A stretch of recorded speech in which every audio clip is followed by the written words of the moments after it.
A kú déédé àsìkò yìí, kókó inú ìwé ìròyìn la mú wá fún yín láti inú àwọn ìwé ìròyìn ilẹ̀ Nàìjíríà. Orúkọ tèmi ni Ọmágbémisọ́lá Ọmọlọ́gọ̀mádẹ àìjẹran ẹdán. Igbákejì ààrẹ àtijọ́ tí ó tún jẹ́ olóyè láàrin ẹgbẹ́ òṣèlú African Democratic Congress (ADC) Atiku Abubakar ti ké gbàjarè lórí àkọọ́lẹ̀ àbájáde ètò ìdìbò ìjọba ìbílẹ̀ Council tí ó wáyé ní ọjọ́ Àbámẹ́ta ní olú ìlú Àbújá. Nígbà tí ó ń fèsì, Atiku ṣe àpèjúwe turnout ní èyí tí ó kéré sí ìdá 20 nínú ọgọ́rùn-ún (below 20%) tí Abuja Municipal ní 7.8% tí ó ṣe àpẹẹrẹ ìtàbùkù lábẹ́ ìṣèjọba tó wà lóde. Atiku ní irúfẹ́ ìwà báyìí láti ọ̀dọ̀ aráàlú láti má ṣe ojúṣe wọn pàápàá jùlọ ní olú ìlú kìí ṣe tuntun, ṣùgbọ́n tí ó jẹyọ látara ìdúkokò mọ́ni, ìkóniláyàjẹ àti àìfún ẹgbẹ́ alátakò láǹfààní àti sọ̀rọ̀.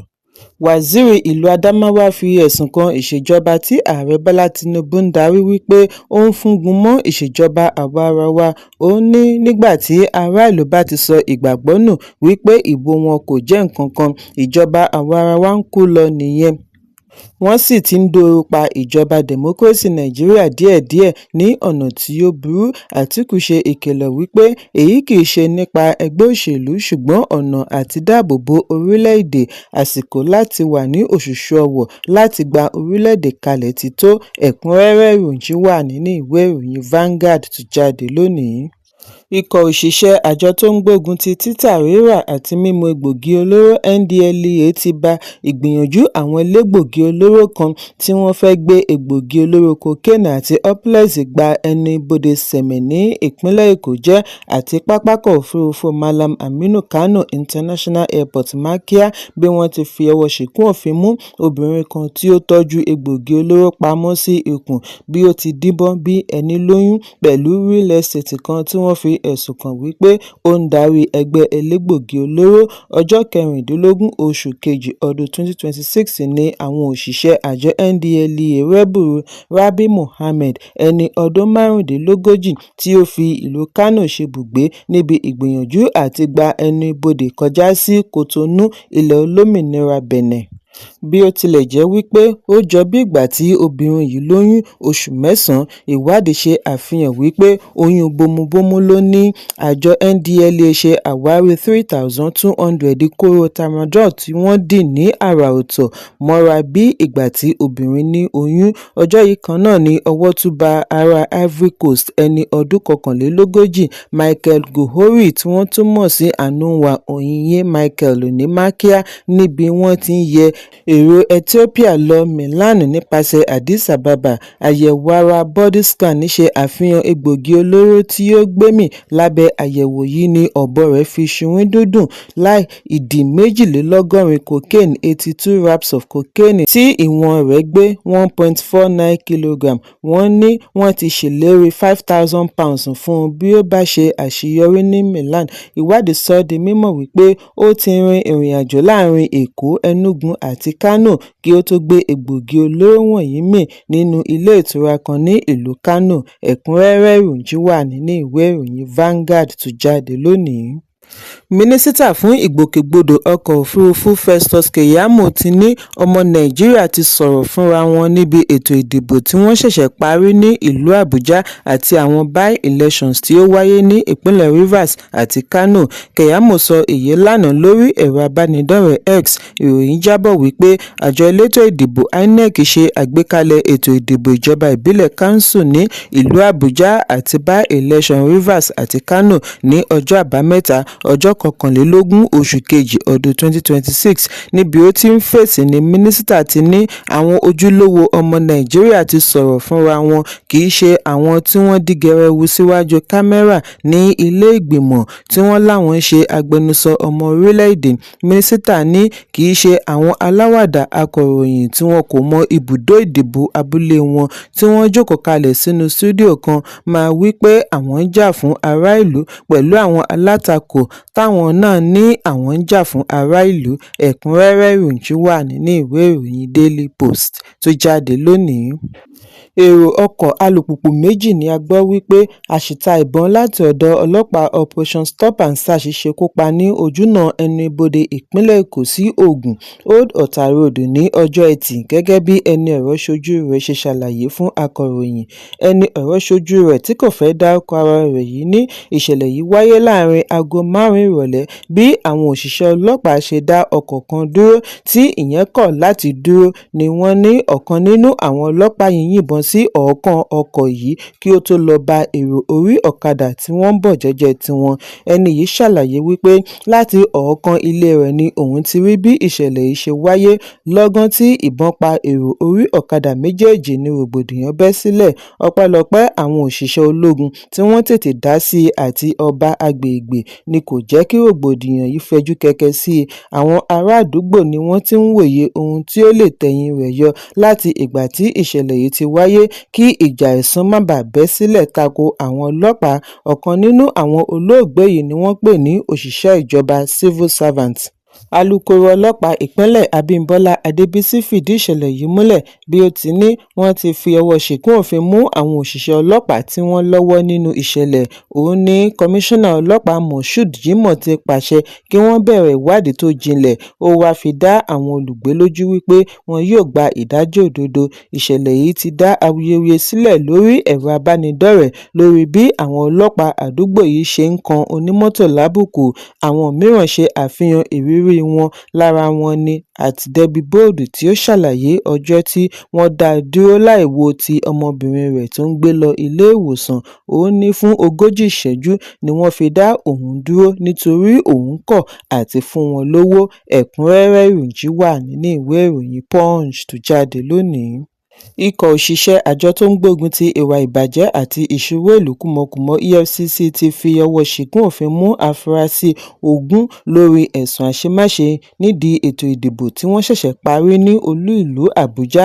bákan náà ni àjọ yìí rí owó tí ó lé ní mílíọ̀nù 17 gbà tí wọ́n ní lọ́kàn àti fi ra ìbò. nínú àtẹ̀jáde àná ni àjọ efcc ti fìdí ẹ̀ múlẹ̀ lórí ẹ̀rọ abánidọ́rẹ̀ẹ́ wípé káàkiri ìlú àbújá ni àwọn ti fi ọwọ́ ṣìkún òfin mú àfúrásì ní ọjọ́ àbámẹ́ta ọjọ́ 21 oṣù kejì ọdún 2026. lára àwọn ibi tí wọ́n ti rí wọn mú láti rí abaji gwagwalada kùjẹ́ àti kwali. lára ẹ̀sùn wọn dá lórí ríra àti títa ìbò.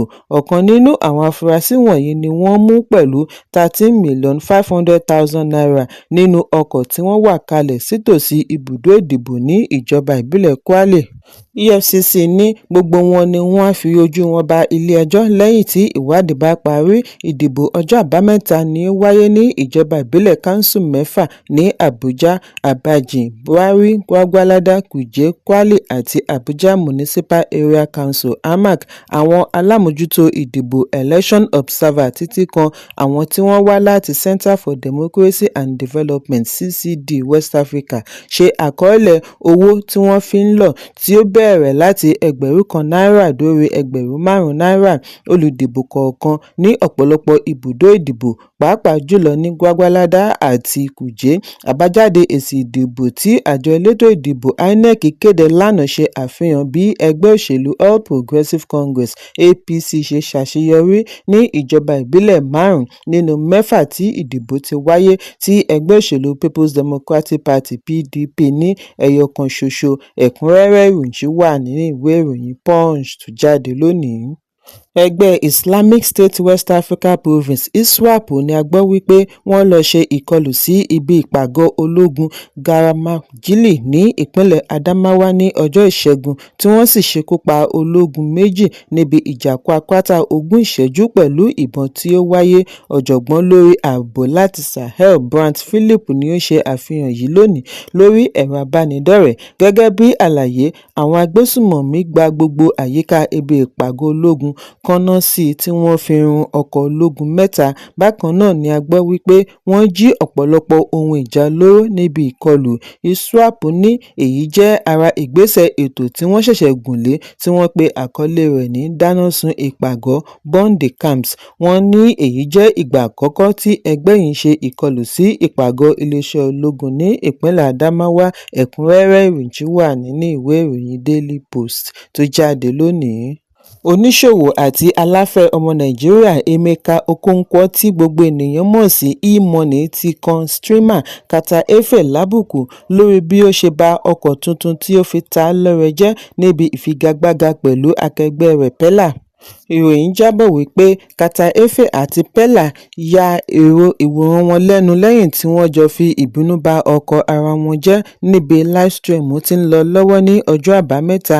E-money tí wọ́n ní ó ta Carter Efe lọ́rẹ fi ìjákulẹ̀ rẹ̀ hàn lẹ́yìn tí àwọn streamer méjèèjì wá ṣe àbẹ̀wò sí i lánàá. E-money ní inú òun kò dùn sí bí wọ́n ṣe ba ọkọ̀ tí òun fi ta Carter Efe lọ́rẹ jẹ́ láàrin wákàtí 24 tí òun bùn ní ọkọ̀. Òun fún un ní ẹ̀bùn ọkọ̀ nítorí inú òun dùn sí iṣẹ́ tí ó ń ṣe.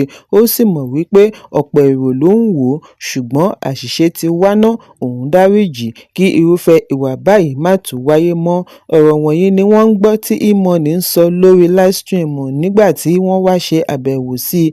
Èyí wáyé bí olórin Habeeb Òkìkíọlá tí gbogbo ènìyàn mọ̀ sí Portable ṣe kọ $50 mílíọ̀nù $50 million tí wọ́n fi lọ̀ láti fi wọ̀yá ìjà boxing match pẹ̀lú Carter Efe.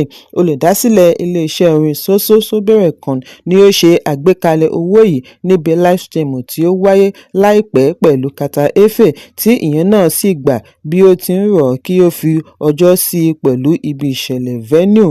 Ṣùgbọ́n nígbà tí Portable máa fèsì ni ó kọ̀ jálẹ̀ bí ó ti ní ọkọ̀ bọ̀gìnnì tí iye rẹ̀ tó $300 mílíọ̀nù $300 million ní kí wọ́n fi kún ìpèníjà yìí kí òun tó lè gbà àti díje. Portable ní ó dá òun lójú àti pegedé bí wọ́n bá lè ṣe èyí. Ó dánu wípé òun ti na Charles Okocha àti Speed Darlington rí. Èyí kò lè jẹ́ ìṣòro kí ó jẹ́ kí àpapọ̀ owó yìí jẹ́ $350 million. Ẹ̀kúnrẹ́rẹ́ ìròyìn wà nínú ìwé ìròyìn Daily Post tó jáde lónìí. Kókó inú ìwé ìròyìn àsìkò yìí kò ní jù báyìí lọ. Ẹ pàdé mi ní ìrọ̀lẹ́ fún àkọ́tún ìròyìn. Kí a tó lọ, ẹ má ṣaláì fi àkíyèsí yín ránṣẹ́ kí ẹ sì bá wa subscribe sójú náà wa lórí YouTube kí kókó inú ìwé ìròyìn lè máa tẹ̀ yín lọ́wọ́ ní kíákíá.